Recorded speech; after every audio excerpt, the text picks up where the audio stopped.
கலிஃபோர்னியாவில் கட்டப்பட்ட வீடுகளையே வின்ஸ்டரோட ஹவுஸ் மட்டும் ரொம்பவே வித்தியாசமாக இருக்குது. யார் அந்த வின்ஸ்டர்?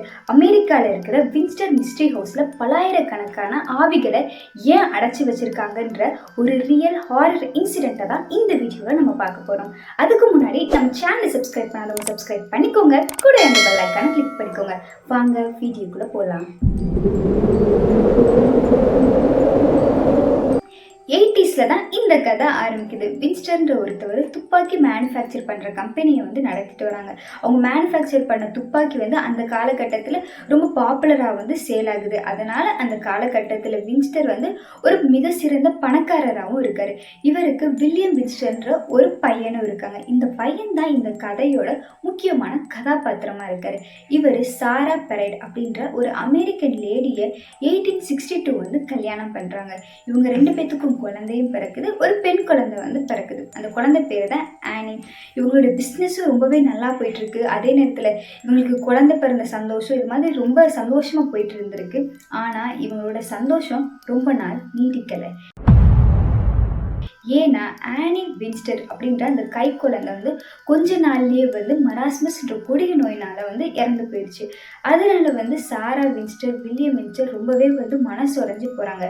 அதே நேரத்தில் அவங்களோட கம்பெனியும் ரொம்பவே பாப்புலராக அங்கே எல்லாருனாலையும் பேச படுது. 1880s வின்ஸ்டர் இறந்து போயிடுறாங்க. அதனால் அந்த கம்பெனி எல்லாமே வில்லியம் வின்ஸ்டர் பேருக்கு மாறுது.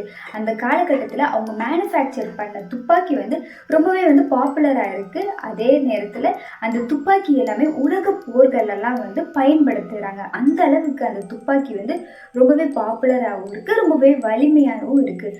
ஆனால் வில்லியம் வின்ஸ்டர் அவருடைய 43வது வயசில் டியூபர்குலோசிஸ்ன்ற கொடிய நோயினால் அவர் இறந்து போகிறாங்க. சாரா வின்ஸ்டர் அவங்களோட 42வது வயசில் விதவையாக ஆறாங்க. அவங்க கணவன், அதுக்கடுத்து மகள் இறந்த சோகத்தினாலேயே இவங்களுக்கு அடுத்து உயிர் வாழவே விருப்பம் இல்லாமல் போயிடுது. அதே நேரத்தில் அவங்க ஹஸ்பண்ட் நடத்தி வந்த கம்பெனி சாரா வின்ஸ்டர் பேரில் எழுதி வச்சுட்டாங்க. அதனால் சாரா வின்ஸ்டர் ஒரு பணக்காரராகவும் ஆறாங்க. ஆனால் இவங்களுக்கு தான் அவங்க ஹஸ்பண்டு, பொண்ணு யாருமே இல்லாதனால ஒரு தனியாக இருக்கிறதுனால ரொம்ப மனசுடைஞ்சு போயிடுறாங்க. அதனால் இவங்க ஆன்மீகத்திலையும் ஈடுபடுறாங்க. அந்த ஆன்மீகத்தில் ஈடுபடுறப்ப இவங்களுக்கு ஒரு சில மூட நம்பிக்கை ஏற்படுது. என்னன்னா, அவங்க ஹஸ்பண்ட் மேனுஃபேக்சர் பண்ணாங்களே ஒரு துப்பாக்கி, அந்த துப்பாக்கியை உலக போர்லலாம் பயன்படுத்தியிருப்பாங்க. அந்த போர்லலாம் சோல்ஜர்ஸு, அதுக்கடுத்து சாதாரண மக்கள்லாம் நிறைய பேர் இறந்து போயிருப்பாங்க. அந்த இறந்து போன ஆவிகள் தான் இவங்க குடும்பம் அழிஞ்சு போனதுக்கான காரணமாக இருக்கும். அந்த ஆவிகளால் சபிக்கப்பட்டிருப்பாங்களோ அப்படின்ற மாதிரி இவங்களுக்கு மூட நம்பிக்கை ஏற்படுது. அது மட்டும் இல்லாமல் அவங்க ஹஸ்பண்டோட ஆவி, அவங்க பொண்ணோட ஆவிகளுக்கெல்லாம் இந்த போரில் இறந்து போன மக்களோட ஆவி துன்புறுத்ததா இவங்க நினச்சிக்கிறாங்க. இது மாதிரி அவங்களுக்கு ஒரு மூட நம்பிக்கை ஏற்படுது. இதனால் இவங்க என்ன பண்ணுறாங்கன்னா, இப்போதான் இவங்க பணக்காரராக இருக்காங்கல்ல, இவங்களுடைய சொத்து எல்லாத்தையுமே விற்றுட்டு ஒரே ஒரு வீடு கட்டுறதுக்கும் முடிவு எடுக்கிறாங்க. வீடும் கட்ட ஆரம்பிக்கிறாங்க. சாரா வின்ஸ்டர் அவங்க சொத்தெல்லாம் விற்றுட்டு கலிஃபோர்னியாவில் ஒரு ஃபார்ம் ஹவுஸ் வாங்குறாங்க. அந்த ஃபார்ம் ஹவுஸ் எப்படி இருக்குன்னா, முழுசாக கட்டி முடிக்காத ஒரு ஃபார்ம் ஹவுஸை வாங்குறாங்க. அந்த ஃபார்ம் ஹவுஸை வாங்கிட்டு இவங்க கன்ஸ்ட்ரக்ஷன் 24 மணி நேரமும் நடக்கிற மாதிரி ஏற்பாடு செய்கிறாங்க. டே அண்ட் நைட்டாக கன்ஸ்ட்ரக்ஷன் நடந்துகிட்டே வந்திருக்கு. ஒரு நாள் கூட இடைவிடாமல் கன்ஸ்ட்ரக்ஷன் நடந்துட்டு இருக்கு.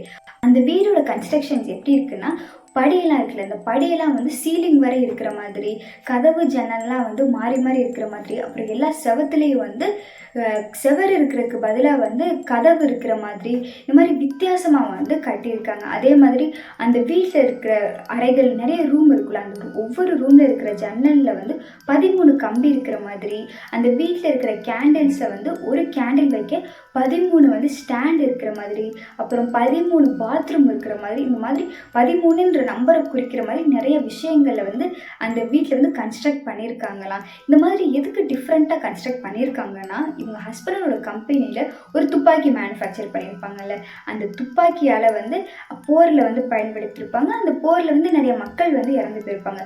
அந்த மக்களோட ஆவிகள்லாம் அடைச்சி வைக்கிறதுக்காக ஒவ்வொரு ரூம்லேயும் ஒரு ஆவியை அடைச்சி வைக்கிறதுக்காக தான் இப்படி அவங்க கன்ஸ்ட்ரக்ட் பண்ணுறாங்களா. அந்த இப்படி கன்ஸ்ட்ரக்ட் பண்ணுறதே அந்த ஆவிகளை குழப்படைகிறதுக்காக. ஒரு ரூம்குள்ளே போனால் வெளியில் வெளியில் வரவே முடியாது. அந்த மாதிரி தான் வந்து அந்த ரூமவே அந்த வீடு முழுக்கவே கன்ஸ்ட்ரக்ட் பண்ணியிருக்காங்கல்ல. அதனால தான் வந்து ஒவ்வொரு ஆவியை வந்து அடைச்சி வைக்கிறதுக்காக இப்படி டிஃப்ரெண்ட்டாக வந்து அந்த வீடை வந்து கன்ஸ்ட்ரக்ட் பண்ணியிருக்காங்களாம். அதே மாதிரி சாரா வின்ஸ்டர் வந்து நைட் ஆனால் அவங்க வந்து ஒவ்வொரு ரூமையும் வந்து தனித்தனியாக போய் பேசுவாங்களாம். நிறைய ஒர்க்கர்ஸ்லாம் வந்து பார்த்துருக்காங்க. இவங்க யார்கிட்ட போய் பேசுகிறாங்க, யாருமே அங்கே இல்லையே அப்படின்னா சாரா வின்ஸ்டர் கண்ணுக்கு மட்டும் வந்து பேய் தெரியுமா. அந்த பேய்கிட்டலாம் வந்து அவங்க வந்து பேசுகிறதாகவும் அங்கே ஒர்க்கர்ஸ் வந்து பார்த்துட்டு வந்து சொல்கிறாங்க. ஒரு நிமிஷம் கூட வந்து இடைவிடாமல் இந்த கன்ஸ்ட்ரக்ஷன் வந்து நடந்துட்டுருக்கு. எது வரையும்னா சாரா வின்ஸ்டர் அவங்களோட 82வது வயசில் வந்து உயிரிழக்கிறாங்க.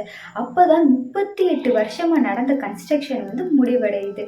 சாரா வின்ஸ்டரோட உடலை வந்து அவங்க ஹஸ்பண்ட் அவங்க பொண்ணு இறந்த கல்லறைக்கு பக்கத்துலேயே இவங்களுக்கு ஒரு கல்லறையை வந்து ஏற்படுத்தி இவங்க உடலை வந்து வைக்கிறாங்க.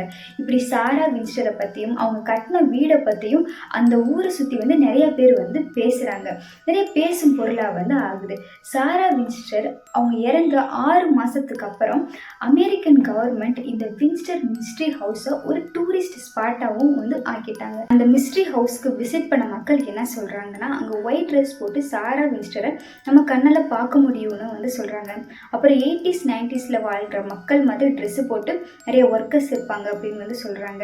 வீட்டுக்குள்ளே என்டர் ஆனோடனே வந்து நம்மளை சுற்றி கன்ஸ்ட்ரக்ஷன் நடக்கிற மாதிரி இருக்குமா, ஆனால் வந்து நம்மளால் பார்க்க முடியாது இந்த மாதிரி வந்து சொல்கிறாங்க. அப்புறம் நம்மளை சுற்றி வந்து நிறைய பேர் பேசுகிற மாதிரி இருக்கும், புரியாத மொழியில் பேசுகிற மாதிரி இருக்கும் அப்படின்னும் வந்து சொல்கிறாங்க. வீட்டுக்குள்ளே என்டர் ஆனோடனே டெம்பரேச்சர் எல்லாமே ரொம்ப சில்லாக இருக்கும், நம்மளுக்கே போனே கூஸ் பம்ப்ஸ் வர மாதிரிலாம் இருக்கும் அப்படின்னு வந்து சொல்கிறாங்க. படிக்கட்டில் எல்லாமே வந்து யாராவது நடக்கிற சத்தம் இந்த மாதிரி, அப்புறம் நம்ம நடக்கிறப்பயே நம்ம கையை பிடிச்சி யாராவது இழுக்கிற மாதிரி, இந்த மாதிரி நிறைய பேரனாமல் ஆக்டிவிட்டீஸ் வந்து இன்ன வரையும் அந்த மிஸ்ட்ரி ஹவுஸில் நடக்கிறதா வந்து சொல்கிறாங்க. அமெரிக்காவில் இருக்கிற வின்செஸ்டர் மிஸ்ட்ரி ஹவுஸுக்கு நீங்கள் விசிட் பண்ண போவீங்களா இல்லையான்றதை கமெண்ட் பண்ணுங்கள். வீடியோ பிடிச்சிருந்தா லைக் பண்ணுங்கள். கோஸ்ட் வீடியோ பார்க்குற உங்கள் ஃப்ரெண்ட்ஸுக்கு ஷேர் பண்ணுங்கள்.